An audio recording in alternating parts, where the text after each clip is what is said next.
Ave, delegate de la GUM. Um, I believe that it's important that I address this, address to the delegates of the GUM specifically this evening. Um, this past Sunday, Mr. Samut proposed a motion of no confidence against our now former chair, Bradley Abdullah. Um, Many people have come out. Well, I wouldn't exactly say many people, but two delegations have come out in uh, against this motion. A fully democratic motion, by the way, conducted um, by delegates of the GUM, and of course, it was affirmed by a majority and supported by a majority of delegates uh, in the quorum. So, of course, this motion of no confidence was passed, and two delegations have specifically come out in protest against this. Um, However, before we go into the protests, which I would like to address specifically this evening as the now acting chair of the Grand Unified Micronational, but I would like to specifically uh, go all the way back into history um, and show where this began. As an individual, this lack of confidence in the former chair, Mr. Bradley Abdullah, um, began on the 8th of April. Um, However, I was informed actually this evening that such conversations actually predated my conversation about um, my lack of confidence in the chair by almost 2 weeks. Um, the first conversation uh, wherein someone expressed their lack of confidence in the chair would have been, according, if I'm correct, according to Mr. Austin, would have been March 27th, which was a Tuesday. Um, I was not, of course, present for this discussion, um, especially because most of these discussions have been conducted between individual delegates and in private, specifically through private communication, which, of course, some may say is immoral, but when when two delegates discussed micronational business, I believe, well, two or more delegates discuss micronational business, I believe that's fairly good, speaking of, considering all of the other business that many other delegates discuss. Um, I believe, well, I believe uh, to return to April 8th, that I was speaking with an individual, and I expressed my lack of confidence in the chair, and he said that or that he had a lack of confidence as well. And that sort of grew. It grew to encompass those who were especially vocal in their uh, lack of confidence in the former chair. Um, Specifically, Mr. Mello, Mr. Samut, Mr. Austin, and I. Um, but we showed our specific lack of confidence to each other, taking confidence and trusting within each other, and of course, showing our uh, lack of confidence in the chair. That continued. However, to say, as some have said, that this was planned is a very large overstatement, actually, a very grand exaggeration. It was no such planning, actually. It was merely said that we would wait for the next few weeks until what came of it.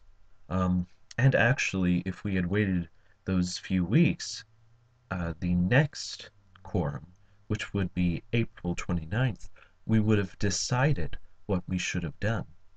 Um, and of course, we didn't wait that long, actually. We didn't even decide to bring the motion up collectively. There was two specific delegates who decided to bring that motion up. And of course, that motion was accepted by a majority of the quorum. Um, so there wasn't any sort of narrative that we were following. There wasn't exactly any sort of um, plan behind this, actually. It was merely discussion. We were having uh, a caucus, essentially, what many legislators and delegations do in real world applications is that um, typically they form uh, due to a nation's relations with another nation or a faction's relation with another faction, um, or they may just form if delegates have similar beliefs. And that is how this formed, how this uh, caucus formed, if you will. Um, just as Democrats and Republicans in the House and Senate of the United States um, caucus together, just how Bernie Sanders, an independent senator from Vermont, who is a socialist, caucuses with the Democrats. It's because he has similar views with the Democrats, just as many of these delegates who were particularly vocal in this motion um, shared similar views with each other. And that is essentially what it was. It wasn't any grand plan against Mr. Dullahan as chair. Um, it wasn't against him at all, actually. It was not a personal attempt to overthrow him, uh, as uh, uh, Mr. Pardon me, Mr. Quentin of Wyvern said by saying that there was a superstition in Wyvern known as Bradley's curse, that we would somehow be affected by it. Um, we didn't cross Bradley on a personal note. Rather, we did it in the best intentions of the Grand Unified Micronational. We did it according to our personal beliefs and according to the exact wording of the motion, which was given to the quorum in both proposal and in actual motion form um, by Mr. Samut um, uh, about 10 minutes after I had known about it. Um, and actually, the proposal was the first time that many members of this sort of caucus knew about it. At any rate, however, it wasn't any sort of personal attempt to overthrow him. It was merely, and of course I'm quoting my favorite novel here, merely business. And that is exactly what it is and what it should be known as. Um, so the fact that many people are saying that we were immoral for speaking according to our actual beliefs or according to or pardon me, speaking with each other about what we actually thought. Such is a grand violation of common sense and a violation of what many delegates in the past few days have been calling freedom of speech, which doesn't exist in most intermicronational organizations. There's only one in which it did, and that was the OAM. Um, and a violation of morality. I don't believe it is immoral to caucus with other individuals who share my beliefs, just as I'm sure that many delegations are now caucusing against myself, against members of the same caucus that sought to show their lack of confidence in Mr. Bradley of Dullahan as chair of the GUM. So, of course, many individuals will believe that we acted um, for our self-benefit. In fact, actually, that's what uh, the Nemkov delegation has been trying to implicate me for, um, by saying that, uh, well, first of all, that I wrote the motion. I will admit that I was aware of the motion before it was proposed to the quorum, but I only knew about it for about 10 minutes or 5 minutes before it was actually sent as a proposal to the quorum. And during that time, um, I refused to write the motion. The initial motion, I believe it was I motion for the uh, lack of confidence of, or yes, the lack of confidence in the chair. And I said, well, you might want to add some facts into there, um, some actual substance into there. And when that was done, I edited it a few more times. I changed it around. And when I say I changed it around, I didn't actually write it or edit it. I said, well, this is grammatically incorrect, and you might actually want to not put it in a list form, but rather put it in a paragraph form, because I find that that is more forceful. And that is what Mr. Samwit did. And of course, Mr. Samwit and Mr. Mello were both caucusing together, holding private discussions about launching this motion. A motion, by the way, that Mr. Austin and many other delegates did not know about until it was sent as a proposal. But Mr. Samwit contacted me privately, not Mr. Mello, which shows that Mr. Samwit trusted me, and of course I will take any sort of blame that delegates may have for me editing this motion. Um, so that is my responsibility. But that is not to say that I would have wanted um, to become chair. Um, Unlike many other delegates, I don't necessarily want power all the time, according to contrary to common belief. I was actually rather fine with running in the next election in June. It would have saved me so much stress. So to believe that I would have overthrown the chair simply for power is something that I find very uh, upsetting, particularly because many people will think that, but uh, I have enough to do in my life right now, and frankly, um, this is the hardest academic year, typically for American teenagers, uh, and of course, it's reflecting on me as well. So typically, I would not want this burden. In fact, uh, about April 8th as well, when I was talking to a certain individual who I was caucusing with again, um, I said that actually I'm not sure if I really want to pursue this motion. And of course, I'm paraphrasing, but I don't really want this motion because I don't really want the stress and the effort behind of it. Um, and I actually said that to the caucus that formed that comprised me, uh, uh, pardon me, Mr. Samut, Mr. Mello, and I. And I didn't want that pressure.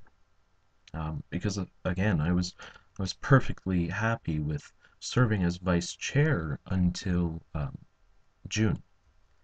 Um, However, I had thought that that discussion had ended, or that caucus had ended, over a little bit more than a week ago, when I left this caucus of Mr. Samut, Mr. Mello, and due to a conversation um, wherein Mr. Mello insulted one of Mr. Austin's friends.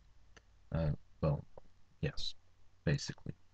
Um, and of course, I was disgusted by that behavior, and I left the caucus. And from what I knew up until yesterday, about a few minutes into the uh, motions from other members section of the agenda, um, I had thought that that caucus had gone inactive. Um, and of course, uh, I was proven wrong by the fact that Mr. Mello and Mr. Summit decided to take action. Um, so overall, in the general scheme of things, I suppose one could say that we are all guilty of showing our lack of confidence. If anything, though, the two authors of the motion would be Mr. Summit and Mr. Mello, and of course I would be an editor. But, of course, going with the wording of the motion, and this is perhaps the most important part of the entire ordeal, not the fact that we had caucused together as delegates often do, um, ignoring the belief that such caucus, uh, well, such communication in caucus form is immoral. Um, we went with the wording of the motion, and that is the most important thing, I believe. Um, the motion specifically said uh, if delegates had a confidence in the chair, and it was shown through that vote, through a democratic vote, through a moral vote, a democratic moral vote, because according to some people, democracy is always moral. Um, but through a moral democratic vote, we declared, the majority of delegates in the Grand Unified Micronational declared their lack of confidence in the chair. And in fact, even some of the delegations who are now protesting, some of the delegations which opposed, have come out and said that they did not have confidence in the chair. And rather, what I believe is more controversial and more scandalous is the fact that those delegations did not follow the wording of the motion, and that was if they had confidence in the chair. And it turns out that all along they had none. That is the most scandalous part of this entire ordeal. Just the fact that certain members would not follow a motion simply because of their own personal or private emotions or feelings on an individual. And of course, once again, quoting my favorite novel, it was all merely business. And of course, uh, I continue to look forward to serving as acting chair. I do remember that one time, much, much younger time, I stepped down as being chair, um, and it turns out that that was perhaps one of the most regrettable times of my micronational career, the time that I stepped down from being chair of the Grand Unified Micronational simply because of the stress.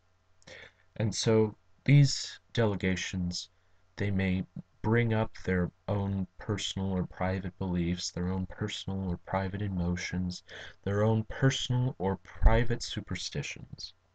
But that will not shake me from my belief that I did the right thing and that many other delegates did the right thing in following the wording of the motion and declaring their lack of confidence in the chair. I do not believe that that is immoral. I believe, again, it is simply and merely business. That when it comes down to the real scope of things, our own personal or private friendships have no say in the matter of our grand micronational public affairs. And to think that way is to think against common sense. Thank you.